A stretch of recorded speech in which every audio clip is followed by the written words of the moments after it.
Adelante, el mago Oli. Fueron rostros muy queridos de la televisión, que hoy ya no están en pantalla. En la pandemia me di cuenta primero que podía subsistir sin la tele. Al cabo de casi 30 años en la conducción de noticias, dejo este oficio por el momento. A esa hora que estoy pelando papa, a mí me estaban maquillando para ir a hacer el trabajo que hasta el día de hoy yo amo. Por los volados, por los perdidos. Yo creo que nadie se aleja de la televisión, yo creo que la televisión se aleja de las personas. Creo que estuve en la mejor época de las teleseries. ¿Por qué salieron de la televisión? Queremos comenzar el 18 con este ambiente que hemos preparado. Una mañana me desperté y dije, voy a renunciar. ¿Cómo han sido sus vidas estos años? Me gusta estar acá en la cocina, ayudando. Hay muchos pedidos, hay mucho trabajo acá. En OnlyFama repasamos qué fue de estas diversas figuras alejadas de la televisión y en exclusiva nos cuentan sus vidas actuales y cómo han sido sus años fuera de la exposición mediática.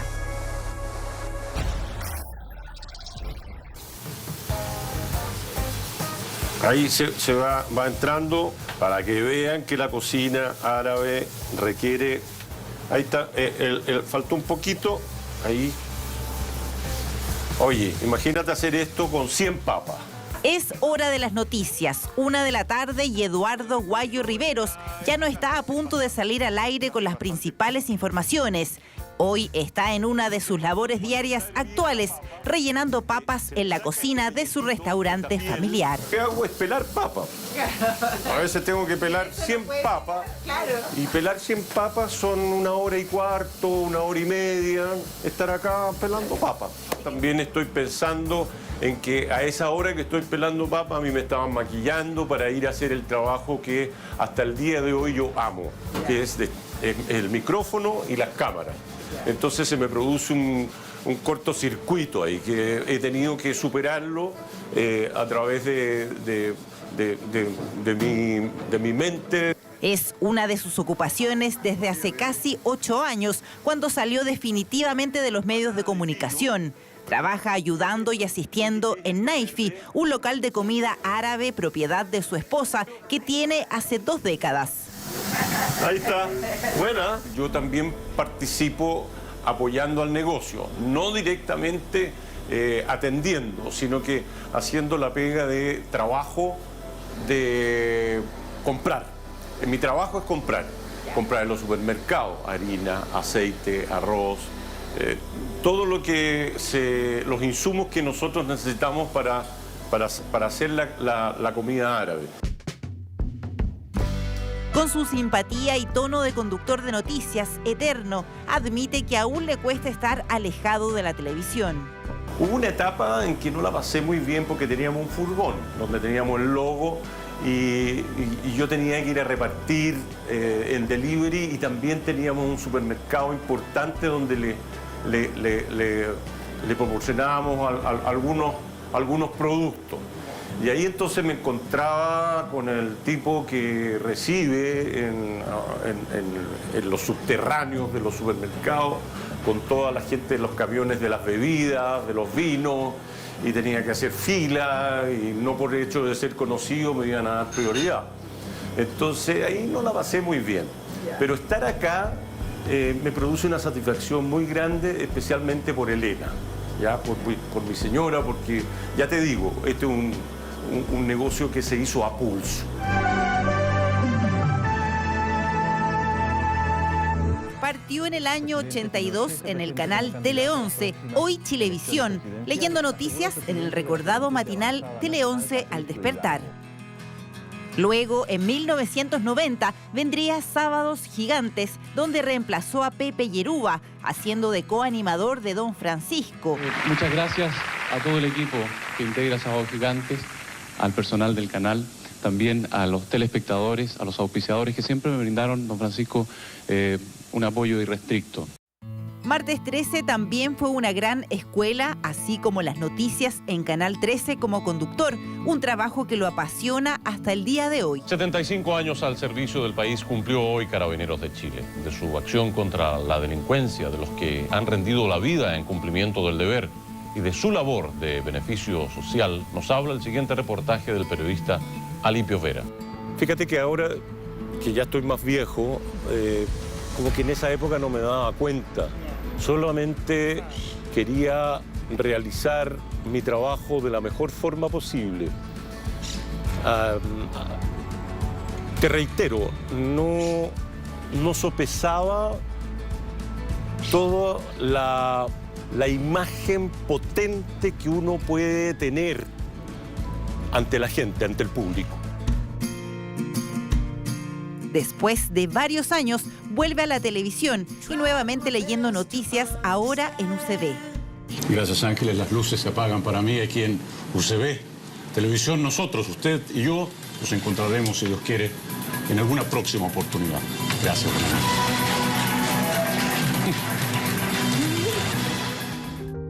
Y la verdad es que aprovecho esta ocasión de agradecer al público, porque la verdad que siempre el público, en términos de sintonía, me trató bien.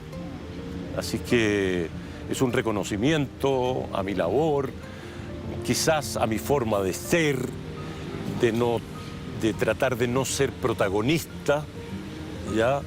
Y yo siempre dije que la noticia es la vedette. Uno es el que transmite al telespectador la información. Para mí no existían los comentarios, los análisis de aquella época, ¿verdad? Como se estila hoy. ¿Qué opina Guayo Riveros de la televisión hoy en día? Algo bien particular, pero lo sabremos más adelante, porque otra querida figura de la televisión también nos contará por qué dejó la pantalla. Hola, ¿cómo están? Soy Magdalena Montes y los quiero invitar a conocer un poquitito más qué ha sido de mi vida. Pasen. Magdalena Montes es una de las animadoras más queridas que ha pasado por el matinal Mucho Gusto. Hola, buenos días. ¿Cómo están ustedes? Bienvenidos a Mucho Gusto. Este día temprano en la mañana hay un gatito. ¡Miau! ¡Miau! El audio nos falló. Ahí está metido. En la televisión en vivo y en directo. Con su tono calmo y mucha simpatía, llenó la pantalla de las mañanas por 8 años. ¿Te cambiaste de asiento? Sí, me cambié para acá para darte ese asiento del centro. ¿Por qué del centro? Porque tú eres el centro de atención en este desayuno. Partimos de 0 a 100, haciéndolo todo. Éramos editores, éramos periodistas, estaba muy metido en el teje-maneje del programa.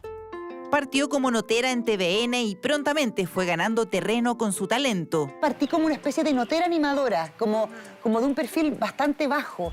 Y nadie se imaginó que iba a ser como tan rápido como el ascenso.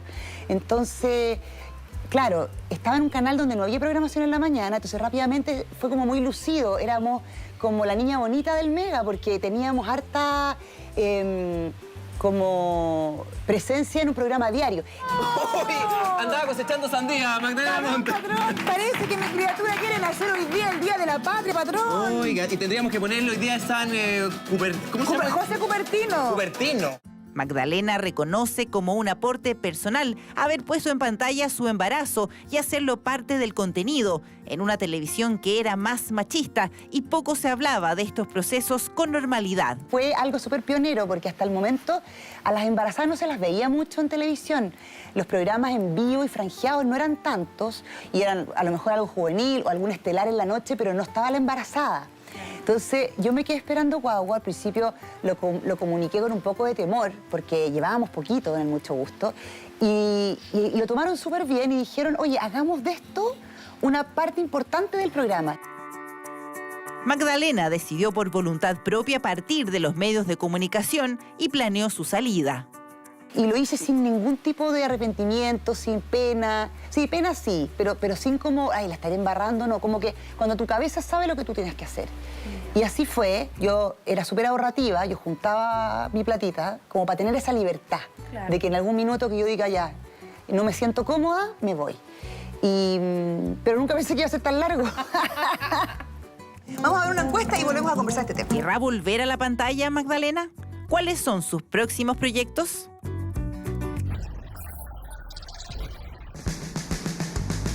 El año 1985 estuvo sin duda marcado por este episodio en la televisión chilena. El mago Oli se aprestaba a hacer uno de sus trucos de escapismo en el Festival de la Una: salir de un gran tarro de leche lleno de agua que había sido sellado con candados. 1, 2, 3. Pero la magia tiene sus reveses. Abajo la cortina. Afuera la señorita. Abre.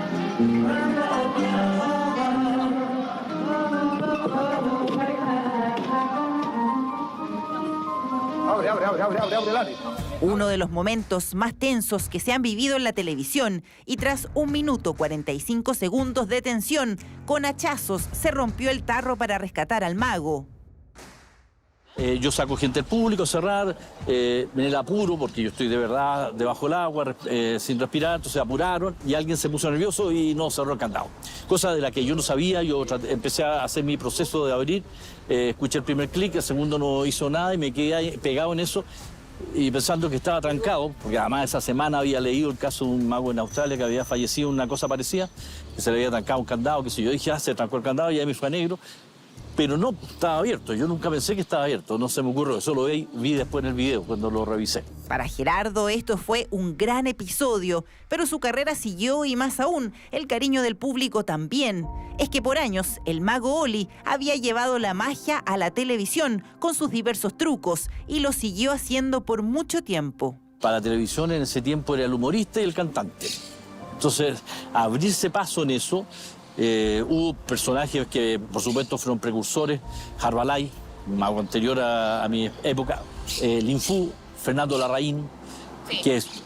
Y después me tocó a mí. Abrir esto costó mucho. Pero yo doy gracias a Dios porque dio paso a que la gente entendiera que la magia es otra forma de arte.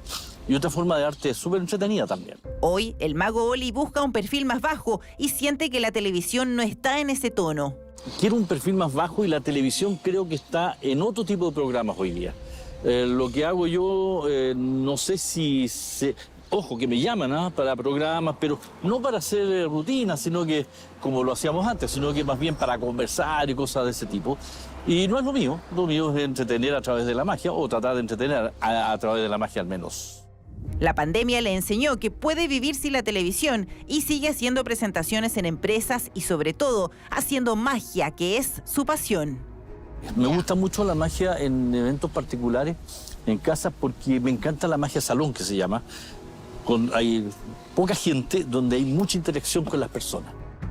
Más adelante veremos uno de sus últimos trucos que promete ser incluso más impactante que el tarro de leche. Actor ícono de los 90, atractivo y sensible, la fama de Guido Becchiola no solo surgió por las numerosas teleseries que protagonizó, sino que también por este comercial, ícono de la década en contra de las muertes por accidentes de tránsito. Al ser elegido para este comercial, Guido dudó si participar porque había sufrido un accidente un año atrás y sentía responsabilidad al respecto. Y yo entré en una crisis de pánico espantosa y no lo quería hacer. Por mi experiencia, porque había una familia detrás también por el otro lado y finalmente hago el comercial. Una campaña que fue reflotada el 2023 con un remake.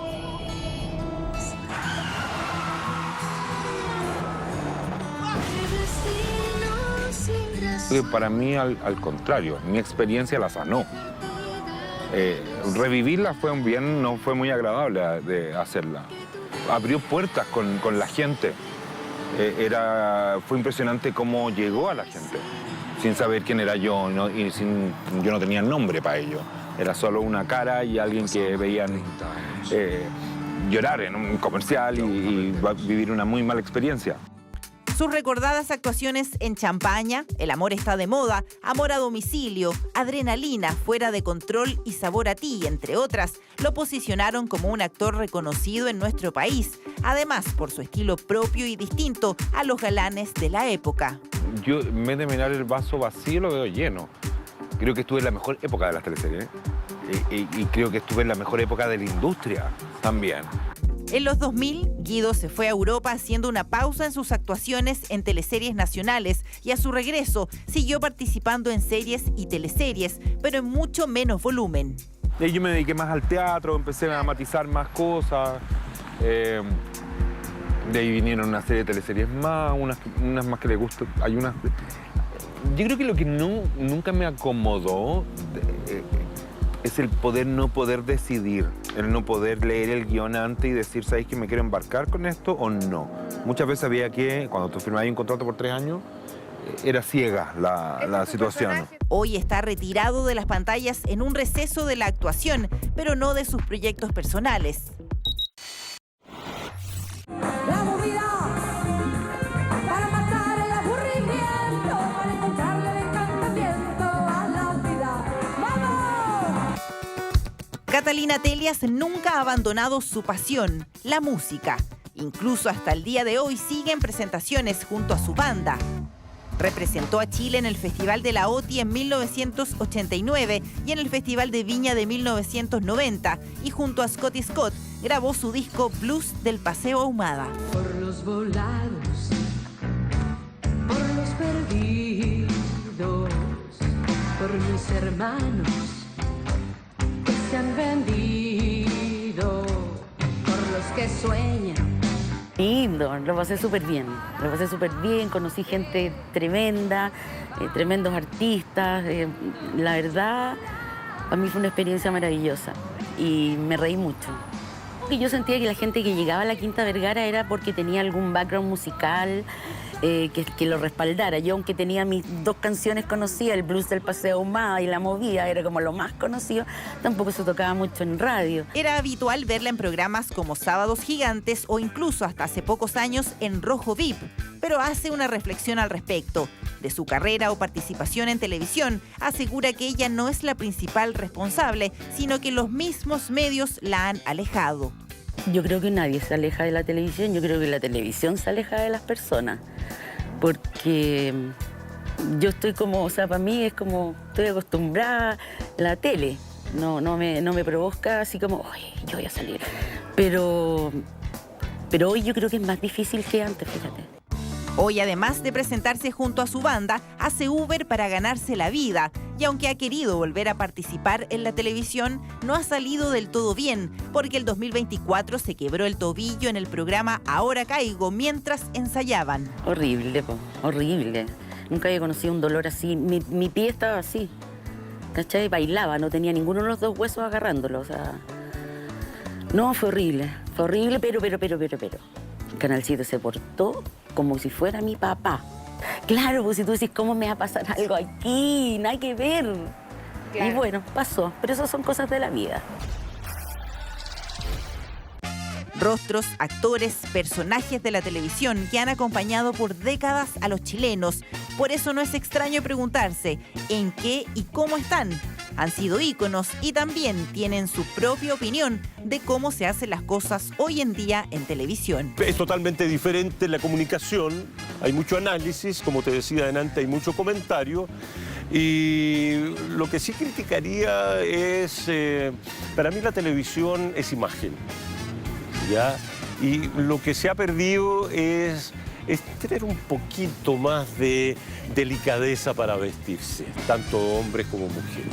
Hay gente que necesita armar polémica. Hay gente que está en la tele porque no sabe muy bien por qué está y le gusta estar y le gusta figurar. Que está bien, yo no lo discuto. Para el actor es un poco más hiriente cuando te están evaluando o te están llevando para ese lado más que en el trabajo en sí. La música está en mi corazón ahora más que nunca. Estoy prendidísima con una banda que tengo ahora que tiene un sonido potente, que estamos súper afiatados y tenemos un show preparado ya para salir a tocar. Yo sé que el costo es alto, porque la gente que sale como que muere. De hecho, yo me encuentro con gente que me dice, usted estaba viva más o menos. Como que la gente piensa que tú te fuiste a otra galaxia. Y uno sabe que ese es un costo. Pero también, claro, en su momento lo necesitaba y cuando tuve, tampoco es llegar y decir, vuelvo porque, ¿qué vuelvo a qué? Te tienen que llamar a algo, ¿cómo te autogeneras? ¿Cachai? Es difícil. Para cerrar, veremos a continuación el último de los trucos del mago Oli en exclusiva para Oblifama. Hola, ojalá que se hayan entretenido sabiendo un poco más en qué estoy hoy día. Y como me despido, lo quiero hacer mágicamente.